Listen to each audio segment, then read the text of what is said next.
5 seconds. Start.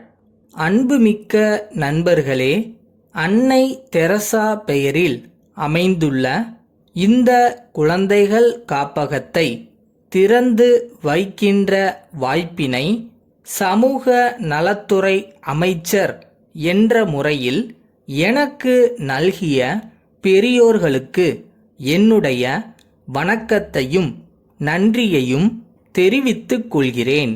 இன்றைய சூழ்நிலையில் குழந்தைகள் காப்பகத்தின் தேவை பெருகிக் கொண்டே போகிறது. அங்கே குழந்தைகள் பராமரிக்கப்படுகின்ற போது பெற்றோரின் அன்பிலும் அரவணைப்பிலும் இருப்பது போன்ற உணர்வினை பெற வேண்டும். அத்தகைய வசதிகள் இங்கே இருப்பது எனக்கு மிகுந்த மகிழ்ச்சியை தருகின்றது. வீட்டிலேயே முடங்கிக் கிடந்த பெண்கள் இன்று கல்விக்கூடங்களிலும் தொழிற்சாலைகளிலும் அரசு அலுவலகங்களிலும் பணியாற்றி கொண்டிருக்கிறார்கள். நவநாகரிக வாழ்க்கையில் கணவன் மனைவி இருவரும் பொருளீட்டினால்தான் வசதியான வாழ்க்கை, வளமான வாழ்க்கை அமையும் என்ற எண்ணம் வேரூன்றிவிட்டதை நீங்கள் நன்கு அறிவீர்கள். இருவரும் பணியாற்ற சென்றுவிட்டால் குழந்தையை யார் கவனிப்பது என்ற பிரச்சனை எழுகின்றது. இந்த காரணத்தினாலேயே முன்பெல்லாம் பெண்கள் வேலைக்கு செல்லாமல் இருந்தார்கள். வேலைக்கு சென்றாலும் திருமணத்திற்கு பின் அந்த வேலையை விட்டுவிடக்கூடிய நிலைமை ஏற்பட்டது. இந்த பிரச்சனைக்கு ஒரு தீர்வு காண்கின்ற முயற்சியிலேதான் குழந்தைகள் காப்பகம் தோன்றியது. இது பணிக்கு செல்லும் பெண்களுக்கு ஒரு வரப்பிரசாதமாக அமைந்துள்ளது என்பதை தெரிவித்துக் கொள்கிறேன். இந்த காப்பகத்தில் குழந்தைகள் பராமரிப்பில் தேர்ச்சி பெற்ற செவிலியர்களும் ஆயாக்களும் இருக்கிறார்கள். குழந்தைகள் மகிழ்ச்சியாக இருக்க விதவிதமான விளையாட்டு பொருள்கள் இருக்கின்றன. இயற்கையான முறையில் குழந்தைகளின் ஆரோக்கியத்தை பேணுகின்ற வகையில் காப்பகத்தை சுற்றி அழகிய பூச்செடிகள் வளர்க்கப்படுகின்றன. இந்த நேரத்தில் இங்கே ஒன்றை சுட்டிக்காட்ட விரும்புகிறேன். இளமையில் கல் என்பது ஒரு முதுமொழி. அதற்கேற்ப 5வது வயதிலேயே குழந்தைகளை பள்ளிக்கூடத்திற்கு அனுப்ப வேண்டுமென்ற சிந்தனை இருந்தது. ஆனால் இப்போது அந்த கூற்று மாறிவிட்டது.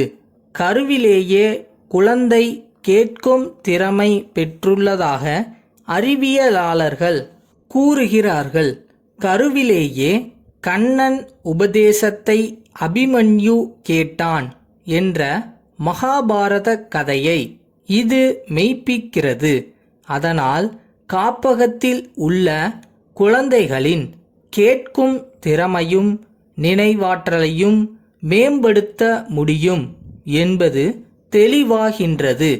ஆகையால் இத்தகைய அமைதியான சூழ்நிலையில் குழந்தைகளுக்கு ஒழுக்கத்தையும் எளிய முறையில் கல்வியையும் போதிக்க தகுதியான ஆசிரியர்களை நியமித்தால் சிறப்பாக இருக்கும் என்பதை தெரிவித்துக் கொள்கிறேன். இங்கே பராமரிக்கப்படுகின்ற குழந்தைகளின் மருத்துவ வசதிக்காக அருகிலுள்ள அரசு மருத்துவமனையில் பணியாற்றுகின்ற ஒரு மருத்துவரை அவ்வப்போது வந்து சிகிச்சை அளிக்க நான் ஏற்பாடு செய்கிறேன். மேலும் என்னுடைய நலத்துறையின் மூலமாக உங்களுக்கு என்னென்ன உதவிகள் செய்ய முடியுமோ அவற்றை செய்ய நான் தயாராக இருக்கிறேன் என்று கூறி உங்கள் முயற்சி வெற்றி பெற வாழ்த்தி என் உரையை முடித்துக் கொள்கிறேன். ஈரோடு மாவட்ட கைத்தறி நெசவாளர் கூட்டுறவுச் சங்கங்கள் இணையத்தின் செயலாளர் திரு மு. சுரேந்திரன் சென்னை கைத்தறி இயக்குனருக்கு எழுதிய கடிதம். ஐயா, ஈரோடு மாவட்டம் கைத்தறி நெசவாளர்கள் நிறைந்த பகுதி. இங்குள்ள மக்கள் பெரும்பாலும் நெசவு தொழிலையே நம்பி வாழ்ந்து கொண்டிருக்கிறார்கள். வறட்சியின் காரணமாக பருத்தி உற்பத்தி குறைந்து விட்டதால் நூல் விலை அதிகமாக இருக்கிறது. அதே நேரத்தில் துணிக்கு போதிய விலை கிடைக்கவில்லை. அதனால் கைத்தறி துணி பெருமளவுக்கு தேங்கிவிட்டதால் நெசவாளர்கள் வேலையின்றி தத்தளித்து கொண்டிருக்கிறார்கள்.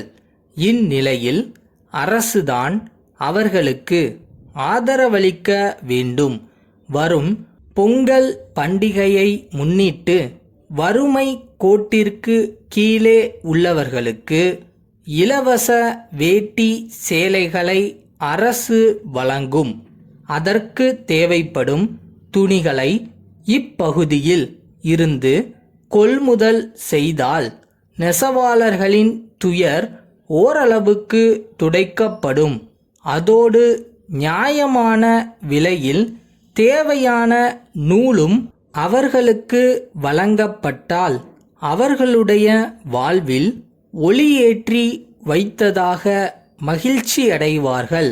இதற்கு இயக்குனர் அவர்கள் அரசுடன் தொடர்பு கொண்டு உரிய நடவடிக்கை எடுக்கும்படி கேட்டுக்கொள்கிறோம். தங்கள் நம்பிக்கையுள்ள. எதுக்கும் கவலைப்படாத, கோவப்படாத, அவசரப்படாத. எல்லாத்துக்கும் ஒரு டைம் இருக்கு. அது வரை கொஞ்சம் காத்துரு.